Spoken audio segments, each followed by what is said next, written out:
حدیث بیان کی تھی سنن نسائی 451. انس بن مالک سے بھی ہے, سیدنا شداد بن اوس سے. انس بن مالک کہتے ہیں کہ نبی اسلام نے فرمایا میرے پاس ایک جانور لایا گیا براق, جو گدھے سے بڑا اور خچر سے چھوٹا تھا. اس کا قدم وہاں پڑتا تھا جہاں اس کی نگاہ پڑتی تھی. اتنی اسپیڈ میں وہ چلنے والا اڑنے والا جانور تھا. میں جبرائیل السلام کے ساتھ اس پر سوار ہو گیا. میں کچھ چلا تھا تو جبرائیل السلام نے عرض کی, اے اللہ کے نبی اتریے اور یہاں پر نماز پڑھیے. میں اترا اور میں نے وہاں پر نماز پڑھی. نبی اسلام کو نمازیں تو معراج میں ملی ہے لیکن اس سے پہلے بھی آپ نفلی نماز تو پڑھتے تھے, 2 رکعت آپ نے پڑھی. پھر جبرائیل السلام نے عرض کیا, اللہ کے محبوب صلی اللہ علیہ وسلم آپ جانتے ہیں میں نے آپ کو جو نماز پڑھائی یہ جگہ کون سی ہے؟ پھر خود ہی فرمانے لگے, عرض کرنے لگے, اے اللہ کے محبوب یہ طیبہ ہے, مدینہ شریف, جو ان قریب آپ کی ہجرت گاہ بنے گا.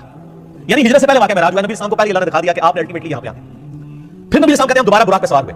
پھر تھوڑی دور جا کے مجھے جبرائیل نے کہا اتریے اور یہاں پہ بھی نماز پڑھیے. پہلے مدینہ سے پڑھائی جہاں پہ نبی اسلام کی قبر بنی تھی. نبی اسلام کا مسکن وہ شاعر اللہ نے رکھا. میں نماز پڑھ کے فارغ ہوا تو پوچھا, جبرائیل نے کہا اللہ کے رسول آپ کو پتہ ہے یہ جگہ کون سی؟ تو پھر خود ہی اس نے عرض کی یہ طور سینا ہے جہاں پہ موسیٰ علیہ السلام سے اللہ نے کلام کیا تھا. یعنی موسیٰ علیہ السلام کی جگہ شاعر اللہ. پھر کہتے ہیں میں دوبارہ سے سوار ہوا. پھر ایک اور جگہ جا کر انہوں نے روکا اور کہا یہاں پہ بھی نماز پڑھیں. وہاں پر بھی نماز پڑھی اور پھر کہا یا رسول اللہ آپ کو پتہ ہے یہ جگہ کون سی ہے؟ اور پھر خود ہی کہا یہ بیت اللحم ہے جہاں پہ عیسیٰ علیہ السلام پیدا ہوئے تھے. عیسیٰ علیہ السلام کی پیدائش کی جگہ بھی شاعر اللہ ہے. تو میرے نبی علیہ السلام کی قبر مبارک شاعر اللہ نہیں ہے؟ نبی علیہ السلام کی نماز پڑھنے کی جگہ شاعر اللہ نہیں ہے؟ اگر واتخذوا من مقام ابراہیم مصلی شاعر اللہ میں.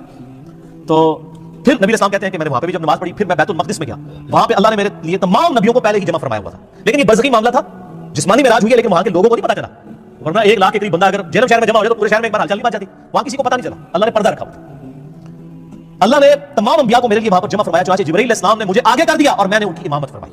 یہ ایک ڈکلیئرڈ تھا اللہ کی طرف سے, ایک سمبل تھا کہ امام الانبیاء ہیں ہمارے محبوب صلی اللہ علیہ وسلم. اور یہ والا جو پورشن ہے نا امام الانبیاء والا, یہ صحیح مسلم میں بھی موجود ہے انٹرنیشنل کے مطابق 430, جس میں نبی علیہ السلام کہتے ہیں کہ کفار مکہ نے واقعہ معراج کے بعد مجھ سے جب پوچھا کہ اچھا تم کہتے ہو میں راتوں رات ہو گیا ہوں, بتاؤ بیت المقدس کے دروازے کتنے ہیں, اس کی سیڑھیاں کتنی ہیں, اس کا کلر کتنا ہے؟ اب میں یہ سیڑھیاں پچھلے 7-8 سال سے چڑھ رہا ہوں, مجھے آپ پوچھیں تو میں نہیں بتا سکتا. اور ایک شخص 1 رات کے لیے گیا وہ کیسے بتائے گا؟ حضور کہتے ہیں میں اتنا پریشان ہوا کہ اعلان نبوت کے بعد کبھی اتنا پریشان نہیں ہوا تھا کہ میں ان کے سوالوں کے جواب نہیں دے سکوں گا. تو اللہ تعالیٰ نے بیت المقدس اٹھا کے میرے سامنے کر دیا. مدینہ شریف سے بیت المقدس نظر آ رہا ہے. وہ جو مجھ سے پوچھتے تھے میں دیکھ کے بتا رہا تھا. اس سے پتہ چلا کہ نبی علیہ السلام کو علم غیب نہیں تھا بلکہ اللہ تعالیٰ غیبی خبریں عطا فرماتا تھا اور اس ایک خاص موقع پر وہ غیبی چیز دکھا دیتا تھا.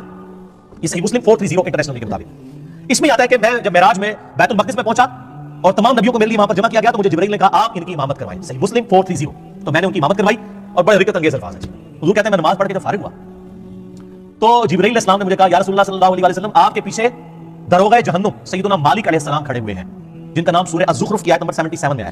داروغہ جہنم, داروغہ جنت ہے رضوان اور داروغہ جہنم مالک. آپ کے پیچھے مالک کھڑے ہیں داروغہ جہنم.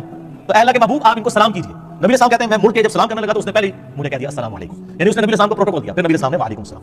یعنی اس کائنات میں جتنے فرشتے ہیں جتنے انبیاء ہیں وہ نبی علیہ السلام کا احترام کرتے ہیں. یعنی داروغہ مالک نے یہ انتظار نہیں کیا کہ حضور میری طرف متوجہ ہو کے مجھے سلام میں پہل کریں, جیسے حضور بڑے السلام علیکم یا رسول اللہ صلی اللہ علیہ وسلم. سبحان ربک رب العزة عما یصفون وسلام علی المرسلین والحمد للہ.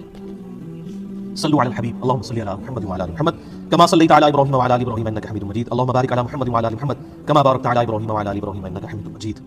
اچھا یہ حکمت کیا تھی نبیوں کو وہاں جمع کرنے میں؟ یہ بھی ٹروتھ میں ریویل معراج والے لیکچر میں نے کیا, میں آج بھی کر دیتا ہوں. سورہ آل عمران کی آیت نمبر ہے 81. اعوذ باللہ من الشیطان الرجیم بسم اللہ الرحمن الرحیم. وَإِذْ أَخَذَ اللَّهُ مِيثَاقَ النَّبِيِّينَ, اور وہ وقت یاد کرو جب اللہ نے تمام نبیوں سے ان کی روحوں سے یہ عہد لیا تھا. لَمَا آتَيْتُكُم مِّن كِتَابٍ وَحِكْمَةٍ, جب میں تمہیں کتاب اور حکمت دے کر بھیجوں. ثُمَّ جَاءَكُمْ رَسُولٌ مُصَدِّقٌ لِمَا مَعَكُمْ, اور تم پیغمبر ہو اور تمہاری پیغمبری کے دوران کوئی اور رسول آ جائے جو تمہاری تصدیق کرے. لَتُؤْمِنُنَّ بِهِ وَلَتَنصُرُنَّهُ, تو تم پر یہ لازم ہے کہ تم نے اس کی بھی تصدیق کرنی ہے اور اس کی مدد بھی کرنی ہے, جیسا کہ حضرت یحییٰ علیہ السلام نے حضرت عیسیٰ علیہ السلام کی تصدیق کر دی, دونوں ایک زمانے میں. تو اسی طریقے سے اللہ تعالیٰ فرما رہا ہے جو کوئی پیغمبر, اور اسی کا کلائمیکس یہ ہے کہ اگر میرے نبی آ جائے صلی اللہ علیہ وسلم تو تم تمام نبیوں نے ان کی تصدیق کرنی ہے. اب بڑے سخت الفاظ, قال اقررتم, اے نبیوں کیا اقرار کرتے ہو, واخذتم علی ذلکم اسری, اور اس پہ میرا یہ بھاری ذمہ اٹھاتے ہو کہ جب نبی علیہ السلام تمہاری زندگی میں آ جائے تو تم نے ان کی مدد بھی کرنی ہے